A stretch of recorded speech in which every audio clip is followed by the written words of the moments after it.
Assalamualaikum warahmatullahi wabarakatuh. Salam dan bahagia.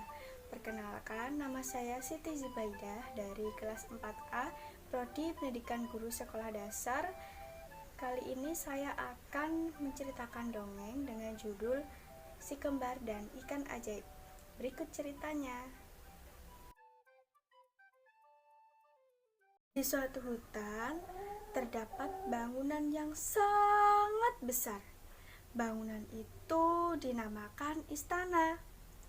Di istana tinggallah dua orang perempuan kembar. Mereka bernama Riri dan Rara. Riri dan Rara tinggal bersama paman dan bibinya. Suatu hari, paman dan bibinya pergi ke suatu tempat yang jauh sekali. Paman dan bibinya berpesan kepada Rara dan Riri supaya tetap tinggal di istana sampai paman dan bibinya kembali ke istana.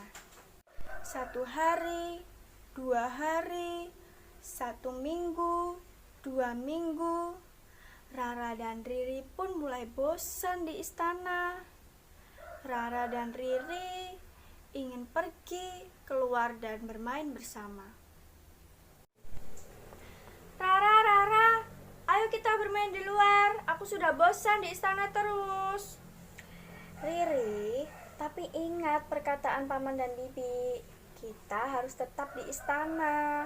Kita harus menunggu paman dan bibi pulang ke istana. Tapi aku sudah bosan. Kalau kamu tidak mau menemaniku, ya sudah, aku keluar sendiri saja. Jangan keluar sendirian. Aku takut kalau kamu terjadi apa-apa. Baiklah, ayo bermain di luar. Akhirnya, Rara dan Riri pun memutuskan untuk pergi keluar. Yeay! Rara dan Riri pergi keluar ke sebuah hutan. Mereka akan bermain bersama di hutan. Rara, ternyata pemandangan di luar sangat indah ya. Selama ini kan kita hanya bermain di dalam istana saja. Itu sangat membosankan sekali. Benar kan? Iya, Riri. Wah, di sana ada sungai. Ayo kita bermain di sana, di tepi sungai. Rara, ayo kita bermain dan berenang di sungai. Jangan, kita bermain di tepi sungai aja. Itu sudah menyenangkan. Setelah selesai bermain di sekitar sungai, Rara dan Riri kembali ke istana. Mereka kembali ke istana dengan perasaan senang, riang, dan gembira. Mereka memutuskan untuk kembali lagi bermain di luar. Barangkali ada pemandangan yang lebih bagus di sekitar sana. Di tengah perjalanan, Rara dan Riri mendengar suara minta tolong. Rara dan Riri pun terdiam sambil mendengarkan suara minta tolong itu berasal dari mana.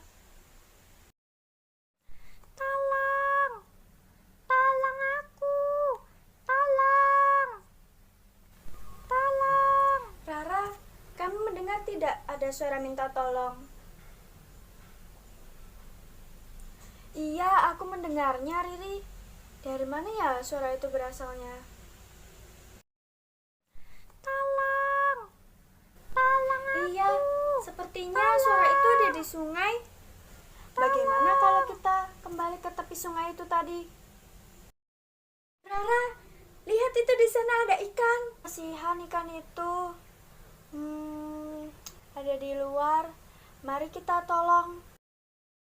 Riri pun memasukkan ikan ke sungai. Setelah ikan itu sudah bergerak, Rara dan Riri bergegas untuk pulang ke istana. Dadah ikan, besok kita kesini lagi ya. Kembali. Dadah. Keesokan harinya, Rara dan Riri kembali ke sungai untuk melihat ikan dan memberi makan ikan. Setiap pagi, mereka pergi ke sungai untuk melihat dan memberi makan ikan. Suatu ketika, Riri ingin memelihara ikan. Rara, Rara, aku ingin memelihara ikan. Aku sangat terhibur sekali kalau memelihara ikan. Melihat ikan kesana kemari, rasanya senang sekali. Boleh ya melihara ikan? Wah, ide bagus itu Riri. Kalau ada ikan di istana, kita bisa betah di istana. Tapi kita di mana mendapatkan ikan itu? Bawa aku saja. Rara dan Riri pun kebingungan dan kaget, tidak percaya mengapa ikan itu bisa bersuara. Apakah ikan itu memang bisa bersuara atau ada orang lain yang sedang berbicara? Rara dan Riri pun kebingungan. Kemudian ikan tersebut berbicara lagi kepada mereka. Lihat aku ini ikan yang telah kalian selamatkan. Terima kasih telah menyelamatkanku. Jika kalian ingin memelihara ikan, peliharalah saja aku. Aku senang sekali dipelihara oleh kalian. Setelah mendengarkan perkataan ikan itu, Rara dan Riri membawa ikan ajaib itu untuk dipelihara. Rara dan Riri membawa ikan ajaib itu untuk ke istana dan dirawatnya. Mereka bergegas pulang ke istana supaya mereka tidak ketahuan oleh paman dan bibinya. Mereka takut apabila mereka ketahuan karena tidak mematuhi pesan dari paman dan bibinya. Ternyata paman dan bibinya sudah sampai di istana.